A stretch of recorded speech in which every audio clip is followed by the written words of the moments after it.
Welcome to Akhand Vidyashram, the first institute of impeccable wisdom. Akhand Yoga, 10 stages of integrated yoga. My dharma, impeccable wisdom, Akhandta. My greatest discovery, Nirman, Divyank, with which perfect objects are designed, जिसके साथ सृष्टि के सब बढ़िया से बढ़िया correct चीजें बनाई गई हैं. Let me start with a statement which is very dear to me. मुझे ऐसे स्टेटमेंट से शुरू कर रहा हूं जो मुझे बहुत पसंद है. पूर्णम अधा पूर्णम इधम पूर्णे पूर्णम उद्दिश्यते पूर्णस्य पूर्णम अध्यय पूर्णम विशेष्यते. This has been most quoted verse which I have known, and it was written by Maharishi Yajnavalkya for Brihad Aranyakya Upanishad. It means ये भी ठीक है, वो भी ठीक है, और अगर ठीक से ठीक चीज निकाल दी जाएगी फिर भी चीजें ठीक ही रहेंगी.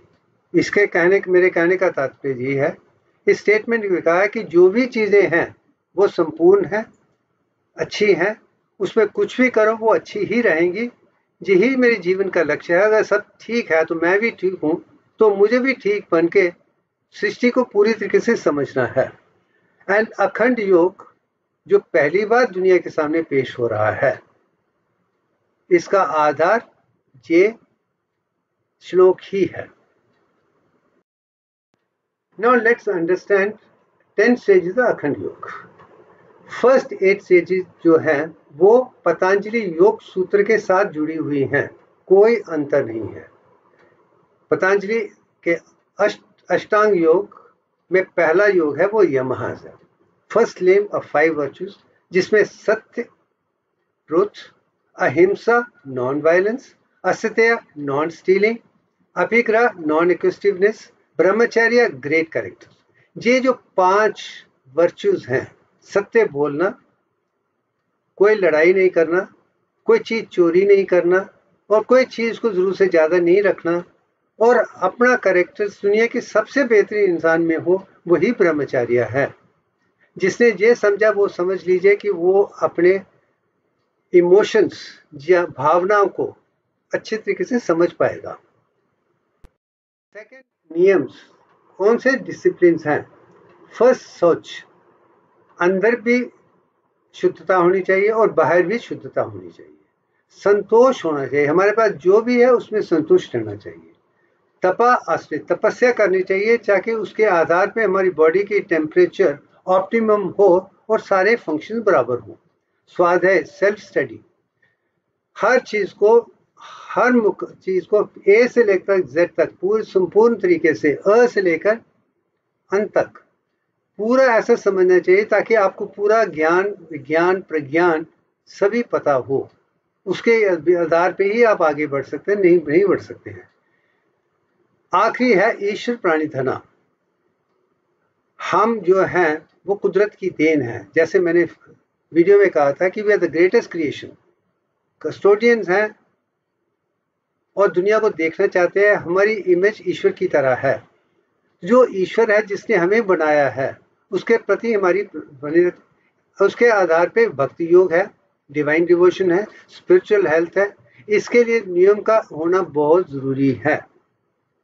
यम 5 वर्चूज, नियम 5 डिसिप्लिन्स. जिसने ये कर दिया उसको समझ लीजिए वो अपने आप में एक ठीक राह पे चल रहा है. विदाउट दिस 10 स्टेप्स, बिना 10 सोच विचार और लक्ष्य के बिना आगे बढ़ना नामुमकिन है. तीसरा है योगासना या योग पास्चर्स, जिसमें अलग किस्म के मैंने योगासन लिखे हैं. मगर मेरा एक मानना है, चाहे आप योगासन कर रहे हैं या फिजिकल एक्सरसाइज कर रहे हैं, जो भी कर रहे हैं, फिजिकल एक्सरसाइज ऐसी होनी चाहिए कि आपका हर अंग, हर मसल, हर जॉइंट संपूर्ण तरीके से सुरक्षित हो, ताकि आप आराम से बैठ सकें, काम कर सकें. किसी किस्म की फिजिकल स्ट्रक्चर में प्रॉब्लम नहीं होनी चाहिए. उसका लक्ष्य ही योगासन है. आप कोई भी प्रोसेस जिसके आधार पे आप सुरक्षित हैं, बैठ सकते हैं, सूक्ष्म हैं, वही योगासन है. Pranayama, breathing technique, there are definite regulations है, जैसे उज्जयी है, शीतली है, ब्रह्मी है, भस्त्रिका है, कपालभाति है, अनुलोम विलोम है, नाड़ी शोधना है, और भी कितनी भी एक्सरसाइज हैं जिसके आधार पे जिस तरीके से हम सांस लेते हैं उसमें सरलता हो, सहज हो, और वो चीज कुदरत के तरीके से हम अच्छे तरीके से कर सकें। जो कर पाता है वो ही समझिए कि वो कुदरत के साथ जुड़ा है, नहीं तो मुश्किल हो जाएगी। 5वां स्टेप है pratyahara, withdrawal of senses from the world. हम दुनिया को जिस सृष्टि से देखते हैं, जिन आंखों से देखते हैं, जिस कान से सुनते हैं, जो महसूस करते हैं, वो सब चीजें हमें सब दुनिया को जानने के बाद आंखें खुली हों, कान खुले हों, बट कहीं ना कहीं हम we should not be disturbed with external world. That is pratyahara. First emotions है, माइंड है, बॉडी है, सोच है, उसके बाद इंद्रियों को लाया है कि इंद्रियां खुली हों। आप देख रहे हैं मगर दुनिया का जो भी हो रहा है आप उसके साक्षी हैं, मगर आप उससे हिस्सा नहीं ले रहे हैं। That is withdrawal of senses. वो भी अखंड योग का बहुत इंपॉर्टेंट हिस्सा है। 6 धारणा, क्रिएटिंग ए शिफ्ट। ये एक ऐसी विचारधारा है जिसे हमारे लोगों ने ठीक तरीके से नहीं दिखा है। लोगों का मानना है कि dharana is a concentration for a short time, dhyana is a concentration for long time, which I do not believe. मेरा विश्वास है कि धारणा का मतलब ये है देश बंधस चित्तस्य धारणा। ये 4 शब्दों में ही पतंजलि ने लिखा है कि creating a shield around the mind is धारणा। पहले फिजिकल स्ट्रक्चर का बनाना जरूरी है, उसको बनाना ठीक करना जरूरी है, उसमें स्ट्रक्चर लाना जरूरी है, उसके बाद इंद्रियों को वापस लाना जरूरी है, उसके पीछे मन को कंट्रोल करना, उसको शील्ड करना ताकि वो दोबारा दुनिया की तरफ ना जाए। वो अखंड योग का छठा हिस्सा है या अष्टांग योग का छठा हिस्सा है। ध्यान, uninterrupted concentration for a longer time. As a result जो भी सब्जेक्ट आप पढ़ रहे हैं, जो ऑब्जेक्ट जान रहे हैं, आपके विचार सिर्फ उसी सब्जेक्ट और उसी ऑब्जेक्ट तक रहनी चाहिए, दूसरा कोई भी ऑब्जेक्ट बीच में नहीं आना चाहिए। अगर आपकी कंसंट्रेशन अर्जुन की तरह है और आप पेड़ पे पक्षी की सिर्फ आंख ही देख सकते हैं और कुछ नहीं देख सकते हैं, तो इसका मतलब आपका ध्यान बिल्कुल ठीक है। वो ध्यान सबके लिए अनिवार्य है। यही मेरे कहने का तात्पर्य है। जो इंसान अपने आप में इतना सुरक्षित कर सकता है कि मेरी सोच एक है, मेरी विचार एक है, एक ही चीज देखता हूं, वो दूसरी नहीं देखनी है, वही ध्यान है। अष्टम्य समाधि है, that mean even state of the mind. आपने मन को कंट्रोल किया है, उसको जाना है, पहचाना है, उसके आगे बढ़ना है, वो जरूरी है। एंड समाधि के 3 रिजल्टेंट स्टेट्स हैं जिसे बताया गया है कि 3 स्थितियां परिणाम का आना जरूरी है। जैसे निरोधा परिणाम है, जैसमिन जो भी काम आप कर रहे हैं उसमें बिल्कुल सुरक्षित हैं, एक जैसे हैं और इसमें एक ही है। अगर आप ये समाधि परिणाम में 3 परिणामों को, निरोधा, समाधि और एकाग्रता परिणामों को पढ़ें, आपको लग जाएगा कि 3000 पहले ही महर्षि पतंजलि ने अल्फा स्पिंडल के बारे में ही जिक्र किया है, के बारे में ही ज्ञान दिया है। सरप्राइजिंग, 3000 ईयर्स अगो, 3000 साल पहले ही उनको पता था जब सोच निमृत बन जाती है, समाधि के पास है, तो आपके दिमाग में अल्फा फ्रीक्वेंसी ही उड़ के आने वाली है। यही चीज मैं दुनिया को दिखाना चाहता हूं। अगर आपका ध्यान ठीक है, अष्टांग योग की तरफ है, it is not controlling the mind, it's using the mind for optimization। अब इस स्टेज में अष्टांग योग में ये लिखा है चित्त वृत्ति योगस, stop the fluctuation of mind, you are yogi. इसका ये मतलब नहीं है कि you can stop the fluctuation mind drugs के साथ, चीजों के साथ नहीं है। Stop the fluctuation natural so it doesn't disturb you, ताकि आपका मन भटकता नहीं है। मगर मन जितना पावरफुल होगा उतना ही आपका एवोल्यूशन या उद्धार ज्यादा होगा। माइंड को इतना पावरफुल बनाइए कि कुदरत की हर चीज आपकी सोच में है। Your eye see what your mind knows. और जो कुदरत को आपको जानना है वही जान पाएंगे जो आपका मन जानता है, जब ब्रेन जानता है। वो अल्फा फ्रीक्वेंसी 8 हर्ट्ज में होगी, तो समझिए आप कुदरत की हर चीज को आसानी से समझ भी सकते हैं, कर भी सकते हैं। यही समाधि का परिणाम है, निरोधा परिणाम, समाधि परिणाम, एकाग्रता। That mean spindles of 8.373। और इसके आधार पे पतंजलि के अष्टांग योग के बाद में आप यही कहेंगे, अंत में आपको प्रज्ञान मिलेगा। अज्ञान, ज्ञान, विज्ञान और प्रज्ञान तक लेने की क्षमता पतंजलि के अष्टांग योग में है। जिन्होंने अष्टांग योग को समझा है, पतंजलि जी के योग सूत्र को समझा है, उनमें प्रज्ञा या इम्पेकेबल विजडम का आना अनिवार्य है। तो मैं ये नहीं कह सकता कि पतंजलि योग सूत्र इनकम्प्लीट है, वो परफेक्ट है, मगर उस पर चलने के लिए योग को जानना, विचारों को जानना, तत्व को जानना और अंदर की चीजों को जानना बहुत जरूरी है। सो लेट्स अंडरस्टैंड कि little more than what is written so far in Ashtanga yoga. Stages of समाधि में भी कुछ तर्क वितर्क होते हैं, जैसे एक समानता आ जाती है।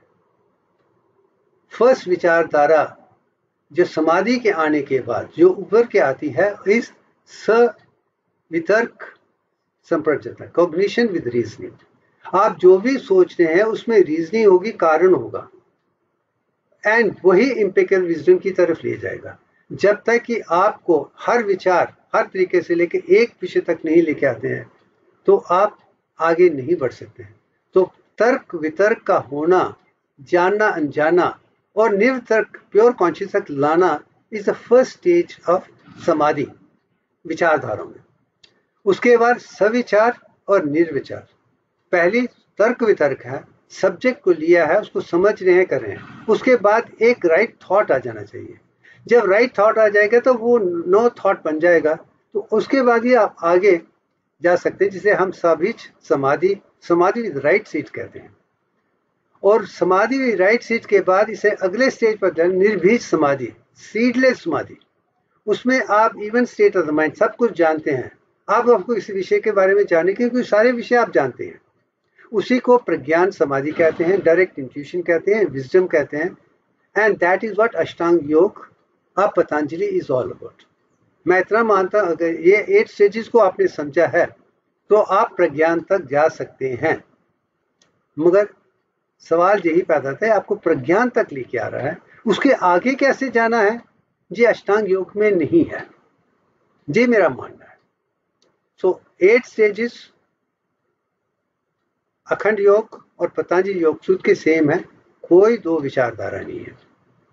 मगर आगे जाने के बाद क्या होता है वो और भी इंपॉर्टेंट बन जाएगा। 9th स्टेज इज अ चक्रल experience of chakras, nadis, tantra by and large, and I'm glad to admit कि 1 जनवरी 1991 में मुझे महर्षि वेतात्री ने सिंप्लीफाइड कुंडलिनी योग में जागृत किया था, जिसके आधार पे मुझे जिस्म के अंदर ही कुंडलिनी नाड़ी चक्रस हैं वो अनुभव हुआ था, जो मैंने बताया पिछले वीडियोस में बताया हुआ है। मगर चक्रल योग में जब कुंडलिनी जागृत होती है, मूलाधारा से सहस्रार तक 10 स्टेजेस के माध्यम से जो ऊपर आएगी उसे ही चक्रल योग कहते हैं। इसमें 7 चक्रों का जो वर्णन लोग करते हैं, 7 चक्र निरूपण, ये वो नहीं है।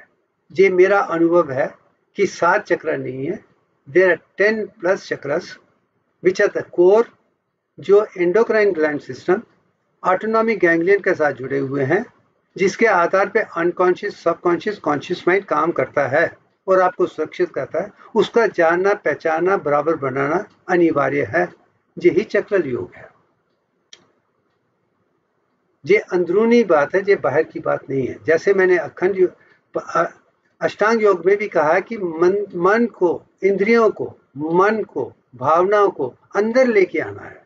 अंदर लेने के बाद वो कहीं ना कहीं कुंडलिनी के साथ जुड़ी जाती है, आत्मा के साथ जुड़ जाती है, परमात्मा के साथ जुड़ जाती है, और चक्रों के आधार पर नीचे से उठाकर आप सर तक लेके आ जाएंगे, तो आपका जो अनुभव है फिजिकल स्ट्रक्चर का कंप्लीटली संपूर्ण हो जाएगा।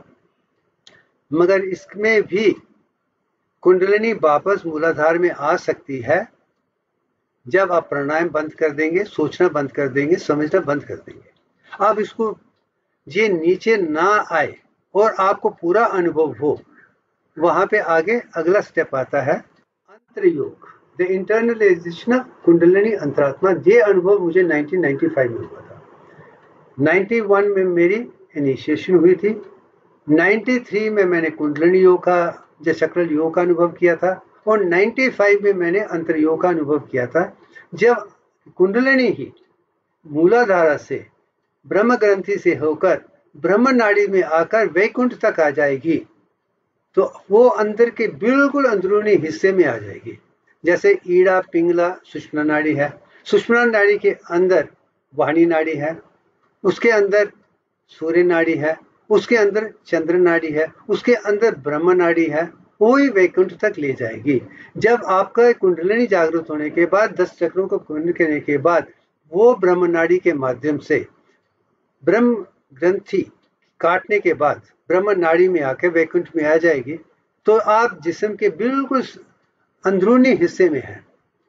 उसके बाद ही आपका असली अनुभव होता है when you are in tune with nature। कुदरत के साथ जुड़ने के लिए इसका होना बहुत जरूरी है, नहीं तो आप गिरते ही रहेंगे। ये इस अनुभव के बाद गिरने के चांसेस कंप्लीटली खत्म हो जाते हैं। और 93 में मैंने पीएचडी के लिए यूनिवर्सिटी मद्रास में अप्लाई किया था और काम शुरू कर दिया था। तो 91 में इनिशिएशन है, 93 में रजिस्ट्रेशन की थी, और 95 में काम करना शुरू हो गया था। अब ये स्पिरिचुअल एवोल्यूशन, स्पिरिचुअल साइंस का एवोल्यूशन जो मेरा अनुभव रहा है कि अब मैं इंद्रियों पे कंट्रोल कर सकता हूँ, मन पे कंट्रोल कर सकता हूँ, बुद्धि पे कंट्रोल कर सकता हूँ, इंट्यूशन को कंट्रोल कर सकता, महत्व पे कंट्रोल कर सकता, आत्मा को कंट्रोल कर सकता हूँ। अब जब मैं आत्मा को ही कंट्रोल कर सकता हूँ, अब आत्मा के आधार पे एक इंसान अपने जिस्म में किस किस्म की चीजें महसूस कर सकता है। यही विषय मेरे लिए पीएचडी के लिए रहा था। तो this is what started in 93, but actual work between 93 and 95 already explain. और 95 के बाद मैंने जो वकील रिसर्च शुरू हुई थी वो इम्पोर्टेंट है, वो शेयर करना चाहूंगा। मैंने पूरे ऑटो जितने भी बायोफिजिकल पैरामीटर से शुरू किया था, जिसमें रेस्पिरेशन भी थी, हार्ट भी था, सारे बायो थे, मगर किसी में मैंने चेंज नहीं थी। अगर चेंज ऑब्जर्व की थी सिर्फ ईजी में देखी थी। तो what is the normal easy क्या है, मैं पहले वो बताना चाहूंगा। 100 ईयर्स के अनुभव के आधार पर जिन्हें यही लिखा गया 10.5 hertz is the most common thing seen in posterior brain occipital region, जहाँ पे विजन है वो सेंसरी कंपोनेंट है। वो भी मन जब शांत है और आंखें बंद है 10.5 हर्ट्ज आप बना सकते हैं। रेस्ट ऑफ द ब्रेन में वो चीज नजर नहीं आती है। और जब हम सोचना शुरू करते हैं, ये अल्फा फ्रीक्वेंसी जो है वो फास्ट बीटा वेव्स में बदल जाती है, और आंखें खोलने के बाद नो अल्फा वेव्स नहीं देख सकते। जिस रिस्पांस को अल्फा ब्लॉक का डिसिंक्रोनाइजेशन ब्रेन एक्टिविटी का है, ये ही दुनिया का नॉर्मल अनुभव है। 100 ईयर्स प्लस का रिकॉर्ड इंटरनेशनल आज भी दुनिया मानती है, यही सत्य है, यही ब्लूप्रिंट है, यही जीवन का आधार है। आप नीचे देखिए 93 में मेरा EEG, you can see in the beginning part, you can see alpha frequency with eyes closed, but आँख खोलने के बाद अल्फा फ्रीक्वेंसी खत्म हो गई है। 95 में you see I have alpha frequency, आंखें खोलने के बाद अब alpha frequency is again replaced at least central occipital region as well as frontal में। This was the beginning point which I realized in 95. That is where the turning point came out. आंखें खोलकर आंखें बंद करके जो मैंने देखा था, अगर यही जीवन का सत्य है तो ये मेथोडोलॉजी मुझे आगे करनी है। उसके आधार पे जितने भी लोग जिन्होंने 20, 30, 40 साल तक तपस्या की थी, अपने आप को योगी कहते थे, उनके ईजी भी लिए थे, मेरे कंटेम्प्रेरी के भी ईजी लिए थे, वो मेरे भी लिए थे, वो मैं अनुभव आपको। अपर पिक्चर में मेरी पिक्चर है जिसमें आप समाधि स्टेट में एक कोहेरेंस देख सकते हैं। बिटवीन 8 and 9 हर्ट्ज की फ्रीक्वेंसी भी मेंटेन हुई थी। वेरएज आप नीचे देखिए तीनों स्टेजेस में कोई कंसिस्टेंसी नहीं है, जे आधार था। Second, with the closed eyes जो मेन सब्जेक्ट मैं हूं, मेरे ईजी में देखिए और नीचे एजी में देखिए पैटर्न बिल्कुल बराबर है। क्लोज आइज से फर्क इतना है, मुझ में पावर नॉर्मल वालों से ऑलमोस्ट दिव्यांग की तरह 1.61 टाइम्स मोर है। You can see that and look for that. That was a beautiful awareness. And आंखें खोलने के बाद इफ यू कैन, ऊपर वाले में मेरा सब्जेक्ट है, मेन सब्जेक्ट है, वो ईजी और आंखें बंद ईजी में कोई फर्क नहीं, मगर नीचे जो देखेंगे वो नॉर्मल है जो सब में पाया जाता। इसमें सारे कंट्रोल में सारे एक्सपर्ट थे, उनकी पावर और मेरी पावर में जमीन आसमान का अंतर है। वो ये कहीं ना कहीं आप देखेंगे इज टू 2.61 टाइम्स। अमेजिंग। उसके बाद जैसे इन द बिगिनिंग मैंने कहा था 10.5 हर्ट्ज मेरी फ्रीक्वेंसी थी, अब समाधि स्टेज में 2001, this is the stage of 2001, it has come down to 8.91 and 9.46 stage आ गया। इसका मतलब कि उसमें कम होना शुरू हो गया है। नाउ 2018 और बीच में स्लोली ओवर ए पीरियड चलते चलते आप देखें विद द क्लोज्ड आइज मैं 8.5 हर्ट्ज अल्फा फ्रीक्वेंसी को थ्रू आउट द ब्रेन बना पाया हूं, और यही उसकी रिप्रेजेंटेशन है। ये भी दुनिया में इतिहास में पहली बार किसी ने किया है। 8.5 hertz with eyes closed. Next one with open eyes, the result is 8 hertz through out the brain with consistency. ये भी इतिहास में आज तक किसी ने नहीं किया है या किसी के साथ हुआ है। मुझे खुशी है कि मैं एक कर पाया हूं। इसके आधार पे मैं कुदरत के साथ, हम इन सब चीज़ों को ध्यान में रखते हुए आप इस चीज़ में देख सकते हैं, और मैं यही कहूँगा कि यही जीवन का सत्य है, यही अखंड योग है। अगर आपको कुदरत के साथ जुड़ना है, इसके साथ जुड़ना पड़ेगा, चलना पड़ेगा, और यही सत्य है। Anyway, thank you very much.